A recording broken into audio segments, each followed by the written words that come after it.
Hi, నమస్తే. Welcome to I news. మనిషి చరిత్రలో చక్రాన్ని కనిపెట్టడం ఒక విప్లవం అంటారు. వ్యవసాయాన్ని ప్రారంభించడం నాగరికతకు పునాది. దాదాపు 10 నుంచి 12,000 సంవత్సరాల క్రితం ఈ రెండు మార్పులే ప్రపంచాన్ని మార్చాయని మనం చరిత్రలో చదువుకుంటూ ఉంటాం. ముందు వ్యవసాయం, ఆ తర్వాత గ్రామాలు, తర్వాత పట్టణాలు, ఆ తర్వాత దేవాలయాలు. ఇదే చరిత్ర, ఇదే నిజం అని ప్రపంచమంతా ఇప్పటి వరకు నమ్మింది. కానీ టర్కీలోని ఒక చిన్న కొండ ఆ మొత్తం చరిత్రనే ప్రశ్నించింది. ఆ కొండ పేరే గోబెక్లీ టెపే. ఇది కేవలం ఒక పురాతన కట్టడం కాదు, మనిషి చరిత్రనే తిరిగి రాయించిన ప్రదేశం. ఇప్పుడు మనం అందరం కలిసి 12,000 సంవత్సరాల వెనక్కి వెళ్దాం. ఏం జరిగిందో చూద్దాం. అప్పుడు ప్రపంచం ఎలా ఉండేదో ఒక్కసారి ఊహించండి. ఈజిప్ట్ పిరమిడ్లు లేవు, స్టోన్హెంజ్ లేదు, సింధు నాగరికత లేదు, రాజ్యాలు లేవు, డబ్బు లేదు, వ్యవసాయం కూడా పూర్తిగా డెవలప్ అవ్వలేదు. మనుషులు చిన్న చిన్న గుంపులుగా అడవుల్లో తిరుగుతూ వేటాడి పండ్లు దుంపలు సేకరించి బతికేవారు. ఉదయం ఆహారం దొరికితే భోజనం, లేకపోతే ఆకలితో అలాగే ఉండేవారు. 20 టన్నుల బరువున్న రాళ్లతో, 20 అడుగుల ఎత్తున్న స్తంభాలతో, వందలాది రాతి శిల్పాలతో ఒక మహా దేవాలయాన్ని నిర్మించారని చెబితే ఎవరైనా నమ్ముతారా? కానీ జరిగింది అదే. 1994లో జర్మనీకి చెందిన పురావస్తు శాస్త్రవేత్త క్లాస్ ష్మిట్ టర్కీలోని ఒక చిన్న కొండపై తవ్వకాలు ప్రారంభించాడు. మొదట సాధారణ రాళ్లే కనిపించాయి. కొన్ని రోజుల తర్వాత భూమిలోంచి ఒక భారీ టీ ఆకారపు రాతి స్తంభం బయటపడింది. తర్వాత ఇంకొకటి, తర్వాత మరొకటి. కొద్ది రోజుల్లోనే అక్కడ మొత్తం భారీ రాతి వలయాలు బయటపడడం ప్రారంభమైంది. ప్రతి స్తంభం 15 నుంచి 20 అడుగుల ఎత్తు, 10 నుంచి 20 టన్నుల బరువు. వాటిపై అద్భుతమైన శిల్పాలు, పాములు, నక్కలు, అడవి పందులు, రాబందులు, తేళ్ళు, చిరుతలు. ఇంత అందమైన చెక్కుదల, అది కూడా ఇనుప పనిముట్లు లేని కాలంలో ఎలా సాధ్యమైంది? ఇప్పటికీ దానికి పూర్తి సమాధానం ఎవరి దగ్గర లేదు. ఆ తర్వాత శాస్త్రవేత్తలు ఈ నిర్మాణం వయసు తెలుసుకోవడానికి రేడియో కార్బన్ పరీక్షలు చేశారు. ఫలితం చూసి మొదట వాళ్ళకే నమ్మశక్యం కాలేదు. 9600 BCE, అంటే దాదాపు 12,000 సంవత్సరాల క్రితం. ఒక్కసారి పోల్చి చూడండి. ఈజిప్ట్ గ్రేట్ పిరమిడ్ సుమారు 4,500 సంవత్సరాల పాతది. స్టోన్హెంజ్ సుమారు 5,000 సంవత్సరాల పాతది. అంటే గోబెక్లీ టెపే ఇవన్నింటికంటే దాదాపు 7,000 సంవత్సరాల పాతది. ఇది తెలిసిన తర్వాత చరిత్ర పుస్తకాలలోని ఒక పెద్ద సిద్ధాంతం పూర్తిగా మారిపోయింది. ఎందుకంటే ఇక్కడ ముందు దేవాలయం ఉంది, వ్యవసాయం తర్వాత వచ్చింది. అంటే బహుశా మనుషులు దేవాలయం నిర్మించడానికి ఒక చోట చేరి వందల మందికి ఆహారం అవసరం కావడంతో వ్యవసాయం ప్రారంభించి ఉండవచ్చని కొంతమంది శాస్త్రవేత్తలు కొత్త సిద్ధాంతాన్ని ప్రతిపాదించారు. ఇంకో ఆశ్చర్యకరమైన విషయం ఏంటంటే ఈ భారీ నిర్మాణం దగ్గర ఒక్క ఇల్లు కూడా లేదు, వంటగది లేదు, గ్రామం లేదు. అంటే ఇది నివసించే ప్రదేశం కాదు అన్న విషయం అర్థమవుతుంది. ప్రపంచంలోనే మొట్టమొదటి ఒక ఆధ్యాత్మిక కేంద్రం అయి ఉండవచ్చని పరిశోధకులు భావిస్తున్నారు. ఈరోజు మనం తిరుమల, కాశీ, మక్కా లేదా కుంభమేళకు ఎలా వెళ్తామో అలాగే ఆ కాలంలో ప్రజలు గోబెక్లీ టెపేకి వచ్చి పూజలు, విందులు మరియు ప్రత్యేక కార్యక్రమాలు నిర్వహించి ఉండవచ్చు. ఇక్కడ కనిపించే టీ ఆకారపు స్తంభాలు కూడా ఒక రహస్యాన్ని దాచుకుని ఉన్నాయి. వాటిపై చేతులున్నాయి, బెల్ట్ ఉంది, కానీ ముఖం లేదు. దీనిని చూసి ఇవి సాధారణ స్తంభాలు కాదని, మనుషుల ప్రతిరూపాలని లేదా దేవతలను సూచించే చిహ్నాలని లేదా ఆత్మలై ఉండొచ్చని పరిశోధకులు భావిస్తున్నారు. కానీ నిజమేంటో ఇప్పటి వరకు ఎవరికీ తెలియదు. అయితే గోబెక్లీ టెపేలోని అతిపెద్ద మిస్టరీ ఇంకా మిగిలి ఉంది. సుమారు 1000 సంవత్సరాల పాటు ఈ ప్రదేశాన్ని ఉపయోగించిన తర్వాత ఒకరోజు అక్కడి ప్రజలే ఈ దేవాలయాన్ని 1000 టన్నుల మట్టి, రాళ్ళు, జంతువుల ఎముకలు మరియు ఇతర పదార్థాలతో ఉద్దేశపూర్వకంగా పూర్తిగా పూడ్చిపెట్టారు.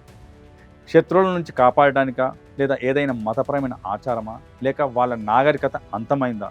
ఈ రోజు వరకు దీనికి ఖచ్చితమైన సమాధానం లేదు. ఇంకో షాకింగ్ విషయం ఏంటంటే గోబెక్లీ టెపే మొత్తం ప్రాంతంలో ఇప్పటి వరకు తవ్వింది కేవలం 10% కూడా ఉండదు.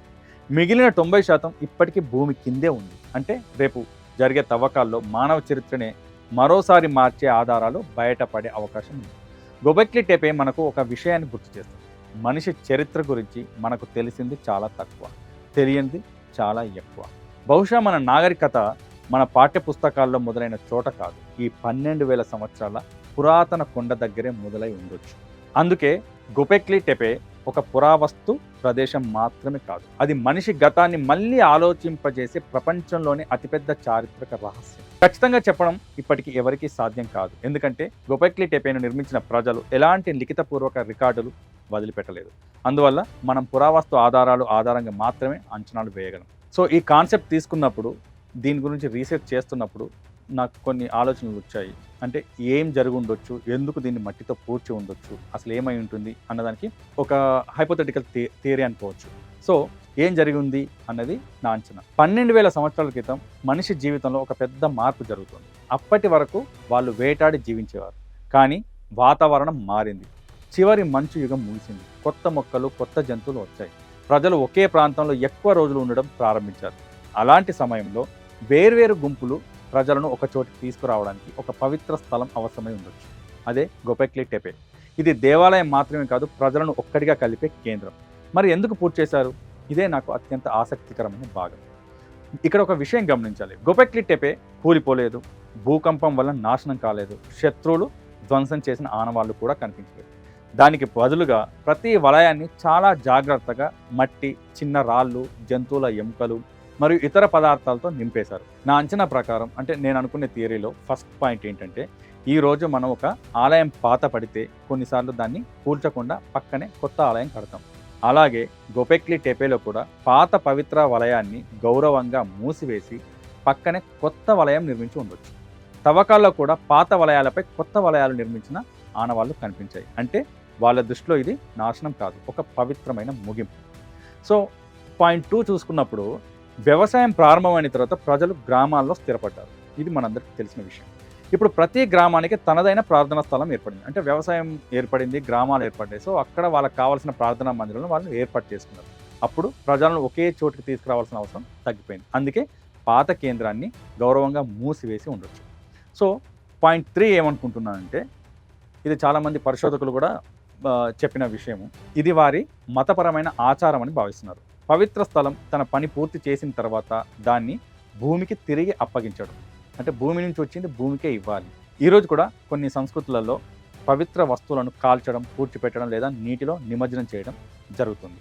సో ఇది కూడా అలాంటిదే అయి ఉండొచ్చు. 4th పాయింట్ ఏంటంటే, ఏదైనా ఉల్కాపాతం కావచ్చు, లేదు అనంటే భారీ ఉపద్రవం, లేదు అంటే ఏదైనా భారీ ప్రకృతి విపత్తు, ఇలాంటివి రావడం వల్ల ఈ నాగరికత అంతరించిపోయి ఉండొచ్చు అన్నది ఒక రకమైన ఊహ. సో వాటికి ఇప్పటి వరకు బలమైన పురావస్తు ఆధారాలు ఏవీ లేవు. అందుకే ప్రధాన శాస్త్రవేత్తలు ఈ సిద్ధాంతాలను అంగీకరించారు. ఇంకా నన్ను ఎక్కువగా ఆకట్టుకున్న విషయం ఏంటంటే, గోబెక్లీ టెపేను కట్టడానికి బహుశా 500 నుంచి 1000 సంవత్సరాలు పట్టి ఉండొచ్చు. అంత కష్టపడి నిర్మించిన దాన్ని ధ్వంసం చేయలేదు, గౌరవంగా మూసివేశారు. అది చూస్తే వాళ్ళకు ఈ నిర్మాణం ఒక భవనం కాదు, ఒక జీవించే పవిత్ర స్థలం అనే భావన ఉన్నట్లు మనకు అనిపిస్తుంది. అందుకే నా అంచనా ప్రకారం గోబెక్లీ టెపే ఒక పురాతన తీర్థక్షేత్రం. వ్యవసాయం వల్ల సమాజం మారిన తర్వాత దాని పాత్ర పూర్తయిందని భావించి అవమానపరచకూడదు అని భవిష్యత్తు తరాల కోసం లేదా మతపరమైన సాంప్రదాయం ప్రకారం ఉద్దేశపూర్వకంగా దీన్ని పూడ్చిపెట్టి ఉండొచ్చు. సో మీరేమనుకుంటున్నారు? ఈ గోబెక్లీ టెపే ఎందుకు వాళ్ళు నిర్మించిన తర్వాత మళ్ళీ వాళ్ళే పూర్తి చేయాల్సి వచ్చింది? ఇది వాళ్ళ మతాచారమా, లేకపోతే ఇంకేమైనా జరిగి ఉండొచ్చా? మీరు కామెంట్లో తెలియజేయండి. సబ్స్క్రైబ్ చేయండి, షేర్ చేయండి. Thank you.